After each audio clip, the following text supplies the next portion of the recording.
kabokchat, welcome po muli sa panibagong episode ng ating programang My Vocation is Love. So ngayong araw po ito, magkakaroon tayo ng bagong makakakwentuhan. Yan, isa po sa mga request po ito at matutugunan na naman po ang isang request ng ating mga viewers. So tara po at pupuntahan na natin ngayon ng ating makakakwentuhan. So, sister, welcome sa ating programa. Yan. Magpakilala ka muna, sister, sa ating mga taga-subaybay. Maraming salamat po, Sister Regina, sa pag-imbita mo dito sa akin sa My Vocation is Love. Ako po ay si Sister Catherine Pereira, MCST, mula po sa Diocese of Virac, Catanduanes po. So, ako po ngayon ay kasalukuyang naka-assign sa Diocese of Lucena bilang Diocesan Catechetical Coordinator. Ayan, sister, batiin mo sila sa Bicol, syempre, no? Mga taga-Catanduanes. Meron mga tayong followers sa Catanduanes. Diyos mayad na aga po sa Indogabos, mga tugang diyan sa Catanduanes. As in sa bilog na naaabot kainin sa muyang programang My Vocation is Love. Ayan, sister, kasi meron nagre-request sa iyo, no? Na kung pwede kang mag-share ng iyong vocation story. Okay po. So, malugod ko po na ibabahagi ang aking vocation story. Nung ako po ay high school pa lang, meron na po akong bokasyon.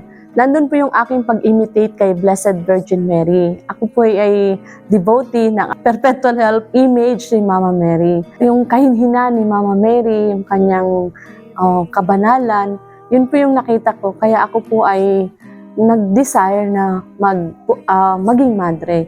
Pero tinapos ko muna po ang aking pag-aaral bilang nagtapos po ako ng BSMA Management sa Catanduanes State University. Pagkatapos ko pong mag-aral, ako po ay nagtrabaho muna ng 2 taon sa Sangguniang Office sa aking uncle sa Vice Mayor. Siya po ang Vice Mayor. And then, ako po ay pumasok muna sa ibang kumbento. Yon, pumasok po ako sa Contemplative sa Carmelite Monastery sa Naga. Dahil yun po ay bukasyon ng aking kapatid na pari. Gusto niya po may isang magdadasal sa kanya na mongha. So, ibig sabihin, sister, may kapatid kang pare? Meron po. Opo. Siya po ay kasalukuyang parish priest po sa Our Lady of the Holy Trinity Parish, Datag, Karamuran. Sabi mo, sister, pangalan naman ni Father? Si Father Alan po Pereira. Siya po ang aking kapatid. Kuya ko po siya. Nag-iisa naming kapatid na lalaki. Wow, tapos nagpari pa, sister. Opo. Kaya kami po ay mayaman sa bukasyon. Po, yon. Pero po, hindi pa ako nag-persevere sa contemplative. So, sister, how many years ka nasa contemplative? 7 months lang po. Okay. Yun. Kasi po, nung batang-bata pa po ako nung ako'y pumasok doon, pero sabi ko po sa kanila, pag ako'y talagang para dito, babalik na lang ako, pag matured na pa ako. Pero talaga po palang ang aking vocation ay originally po, nakilala ko po ang MCST nung ako po ay gagraduate pa lang sa college. Sila po yung aking mga bisita nung ako po ay mag-graduate. Kaya po, yung first community ng Virac community ay sila po yung nakahikayat sa akin na magmadre po. Tapos ay napa-assign doon po Sister Aida, si Sister Honorata. Ayun, ako po ay kanilang natutukan. Ayan, hanggang sa nahikayat po nila akong mag-aral po sa Cáceres Catechetical Center at ako po'y pinag-aral ng aking parish priest si Father Henry at ni Bishop Manolo sa Cáceres Catechetical Center for 1 year. Yon. So, doon pa lang po, stepping stone ko na po yun na maging katekista. So, kaya nung after po ng 1 year, ay matindi na po yung aking calling, naramdaman ko na po matindi na ang aking calling, ay ako po ay nagpaalam kay Bishop na papasok na sa MCST. Napakaganda po ng pakakasabi ng aking obispo. Sabi niya yung pag-aaral sa Naga ay stepping stone ko sa pagiging katekista dahil mas malawak na daw po yung aking masasakop ng misyon pag ako ay nag-MCST. Kasi Missionary Catechist of St. Therese ang aking papasukan. Kaya sabi niya, maganda nga ang paghahanda yung pag-aaral ko sa Naga. So, sister, dahil meron ka ng kapatid na pare, tapos ikaw ay nagmada, ikaw po ba ay bunso? Hindi po, ako po ay pangatlo. Okay. Yon, gitna po, gitna. 5 po kami magkakapatid. Yon. Ayan, so ibig sabihin, hindi naman naging hindrance or pumayag naman agad yung family mo o yung parents mo na magmadre ka? Sa totoo po, ang sabi ng papa ko nung magpaalam po ako, ang sabi ng papa ko, tama na yun, mauubos ng anak ko. Wala na daw pong magbibigay ng apo. Oh. Yun. Pero sabi ko naman po sa papa ko, Papa, iba naman yung magagawa ng kapatid ko sa magagawa ko sa misyon ng simbahan. So kaya po ang sabi ng papa ko at mama ko, kung saan kami masaya at nakikita po nila kaming masaya, masaya na rin po sila. Kaya po inihatid ako ng mama ko dito po sa MCST Compound Tayabas. Yon. Kaya po, noong 1997, iniwan ko po ang aking trabaho sa Catanduanes at ako po ay pumasok sa pagmamadre. Ako ay nagsimula ng aking formation. Kami po ay originally ay 5. Pero po, siguro talagang, sabi ko nga po, the chosen one, ako na lang po yung solong ako po ang solong nag-clothing. Tapos po ay, solo din po akong nag-temporary profession. Nagtanggap ng first temporary profession noon pong 1999. Yon. Kaya ako po ay unika iha. Nag-solo po ako ng 6 months sa juniorate. Yon. Kaya nga actually, sister, no, can you please invite them for your Silver Jubilee? Opo. So ngayon po, this year, ako po ay nagpe-prepare na and joyful anticipating na ako po ay magse-celebrate ng Silver Jubilee sa August 5. Yan. Opo. So, kung akin pong titingnan, ito po yung aking malaking pasasalamat sa Diyos dahil sa kabila po ng pinagdaanan ko, alam po yan ng mga kapatid kong madre, na kung paano po ako nag-persevere. May mga pagsubok po sa aking buhay. Dumating po na ako ay pansamantalang nagbakasyon. Pero po, kinalinga, minahal at pinagpala po at ginabayan po ako ng Diyos sa araw-araw ng aking buhay. Para sa akin po ay ito po yung realization ko. God claims what is due for Him. Na kahit ano po talagang mangyari, kung talagang gusto ng Diyos na manatili ako sa piling niya, ay pananatilihin po niya. Yun po ay dahil sa biyaya ng Diyos. Dahil ang sikreto po para sa akin ng religious life ay yung buhay pananalangin. Buhay na laging kaisa ng Diyos. Katapatan po sa buhay pananalangin at po yung pagsunod sa kalooban ng Diyos sa pamamagitan ng namumuno po sa amin. Yon. Kaya ito po yung aking pong daladala sa 25 years ay hindi po ako tumanggi o umayaw sa assignment na ibinigay po sa akin ng aking Mother General. Yung pagsunod po, maliwanag po sa akin na ang pagsunod sa kalooban ng Diyos ay para sa ikabubuti at ikababanal ng isang nagtalaga ng sarili sa Diyos. Kaya, yun po. Si Sister Catherine po kasi isa sa aming mga masigasig, yan, at masipag na katikista, madre ng aming kongregasyon. Kaya nga sabi niya, kahit siya sa assign, sumusunod po siya at binibigay niya yung kanyang buong sarili sa misyon. Yan. Sister, iba po talaga yung pag-ambokasyon from the start ay naaalagaan siya ng panalangin.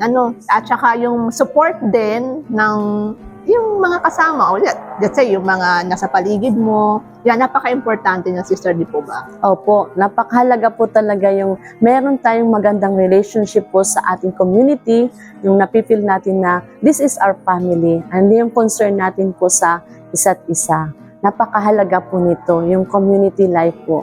And then yung pong collaboration po in the mission.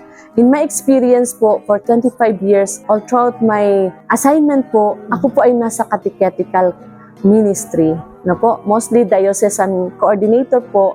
Doon ko po na-feel yung ni Bishop Oviar, the zeal and mission and passion ni Bishop Oviar sa catechesis. Kaya po, ito po yung aking isinasabuhay po. Talagang inspiration ko po ang aking beloved founder, ang ama ng kongregasyon, na kung saan itinanim niya po sa amin ang talagang pagmamahal sa catechesis, na ibahagi, ipalaganap ang mabuting balita para po tulungan ang mga tao na mapalapit sa Diyos o kay Kristo. Ito po yung aking naging misyon. Masaya po ako sa aking mga gawain, sa aking misyon, and I never tired in proclaiming and sharing the goodness of God. According to the Gospel of St. John, what we have seen, what we have heard, what we have experienced is what we proclaim. So ito po yung aking isinasa buhay po. Because I truly experience the love of God. Kung paano po ako minahal ng Diyos. Ito po yung ibinabahagi ko ngayon sa aking misyon. Lalo na po sa mga katikista, naka-interest po sa akin ang kanilang paghuhubog. Kaya ito po yung laging na always love. Pagmamahal ang lagi nating ibabahagi sa bawat isa. Sabi ni Saint Therese, love is repaid by love alone. Kaya ito din po kay Saint Therese ang aking tinutularan sa kanya na my vocation is love. Kaya po, ang lagi ko pong inaano po sa formation ng catechist, pagmamahal. Pagmamahal yung ibabahagi natin kasi when we experience the love of God, ito din po yung ibabahagi natin. Kasi naranasan po natin kung paano tayo minahal ng Diyos. Kaya ito po yun ang binabahagi namin sa mission. At ito po ang nagsusustain kung bakit ako ay nanatili na makaabot ng 25 years. It is a great day na i-celebrate po, nakaabot po ng 25 years. Sa kabila ng mga pinagdaanan, God is so good and sabi ko nga po ay hindi ko matatawaran ang kabutihan ng Diyos. At yun nga, sabi po ay, when you love, be good, be humble, and we give ourselves. Yan, totoo naman sister, kung ano yung natanggap natin, kung ano yung na-experience natin, ay yun din yung maibibigay natin sa iba, no? Okay. Kaya nga, sabi nga, my vocation is love. We have all this kind of vocation diba? Opo. We have all this kind of vocation which is love. Kasi ito yung ibinigay sa atin ng Diyos. We are created out of love, right? Opo. Yan. So sister, napakasarap makipagkwentuhan, no? At magbahagi sa ating mga taga-subaybay. Baka meron kang gustong sabihin sa ating mga aspirant or yung mga nanonood. Sa lahat pong nanonood at lalo nung sa mga kabataan at those who are aspiring to become religious, napakaganda ng buhay na pinili natin ito. Kung pipiliin nyo ang Diyos, pipiliin nyo si Jesus, napakaganda po ng kanyang offer para sa atin. Jesus is the true source of joy. Ang tunay na kaligayahan ay matatagpuan lamang sa Diyos kung kapiling natin ang Diyos. Ito po yung religious life. Wala man kaming kung anong kayamanan, pero masaya po ang araw-araw na pamumuhay. Yung pagbabahagi ng sarili sa paglilingkod sa inang simbahan at sa Diyos. Kaya sa pagkakataong ito po, nais ko pong samantalahin ang pagpapasalamat ko po sa congregation, sa MCST congregation, sa aming mga Mother General, kay Mother Mercy, Mother Chodora, Mother Filina, Mother Adelvisa, Mother Rene, and Mother Elsa for giving me an opportunity. Ako po ay malaki ang pasasalamat dahil inihanda po nila ako. Talagang binigyan po nila ako ng pagkakataon na ihanda ako for this noble mission of the church. Kaya kung ano po ang meron ako, kung ano mang mga regalo ang meron ako na ibinigay ng Diyos, yun po ay aking ibinabalik handog sa pamagitan ng maganda ko pong paglilingkod at pagbabahagi ng kung anuman ang mga natutunan ko po at naranasan ko. Kaya very, very grateful po ako sa congregation na ako po talaga ay inihanda po nila. Pasasalamat ko po yung aking paggawa ng mabuti, ng kabutihan sa misyon na ipinagkakatiwala nila sa akin. At salamat sa pagtitiwala po nila. Walang sawang pagtitiwala. Kaya ako po ay masaya po na ako ngayon ay patuloy pa rin pong nagpipersevere. At alam ko po na patuloy pa po silang nagtitiwala po sa aking kakayanan, sa akin pong maitutulong sa simbahan. At ganun din po, gusto ko din pong magpasalamat sa mga direktor na aking nakasama sa misyon. Sa Diocese of San Pablo, sa Diocese of Virac, Diocese of Sorsogon, Lipa po, at sa presently assigned po ako ngayon sa Diocese of Lucena. So maraming salamat po sa kanila pong mga pagsuporta sa mga obispo, pari na nakasama ko at nakatulong ko sa misyon. Lalo na syempre sa aking mga directors. At ako din po ay nagpapasalamat din po. Ako po ay may isa pang assignment sa congregation before na po ay naging coordinator po ng MCST Lay Cooperators, yung aming pong third order, kaya medyo malawak po yung sakop ng aking misyon. Maraming salamat po sa lahat ng mga lay cooperators. At siyempre, lahat ng mga kabataan ay inaanyayahan ko na sana ay kung nararamdaman nyo ang tawag ng Diyos, huwag kayong mag-atubiling tumugon. Narito si Jesus naghihintay sa inyo. Bukas ang pintuan ng MCST, taste and see the goodness of the Lord. Masaya po ang buhay bilang misyonera katikista ni Santa Teresita ng Niño Jesus. So what are you waiting for? Come and see. Sister, baka meron gustong i-shout out or batiin. Shout out po sa aking family, sa aking mga kaibigan at mga benefactors and sponsors po. Maraming salamat din po pala sa mga benefactors and sponsors po na nagtaguyod po sa akin, nagsuporta sa mission at sa pangangailangan namin sa congregation. Maraming salamat po. And sa patuloy pa po ninyong pagsuporta. Alam niyo po kung sino-sino kayo, hindi ko na po isa-isahin. Pero mula po sa aking puso akong nagpapasalamat sa inyong pagtulong spiritually, morally, financially, and emotionally. Thank you so much po dahil wala pa ako ngayon dito kung wala po kayo sa aking buhay. Kayo po ang naka-journey ko sa aking paglalakbay na ito. Maraming salamat. Sister, maraming salamat din po sa pagtugon mo sa invitasyon namin, no? Sa invitasyon ng programa na makakakwentuhan ka at makapag-share ng iyong bukasyon. Yung maraming salamat, sister, at patuloy pa po tayong magdadasalan. Siguro hindi man to ang una at huli, malay natin, di ba no, sister? Magkaroon pa tayo ibang pagkakataon na makapagkwentuhan uli, no, sa ating programa. So, hanggang sa muli po mga kabok chat sa ating mga taga-subaybay. Yung mga request nyo po ng mga mother namin, isa-isa lang po, hinahantin ko pa po sila.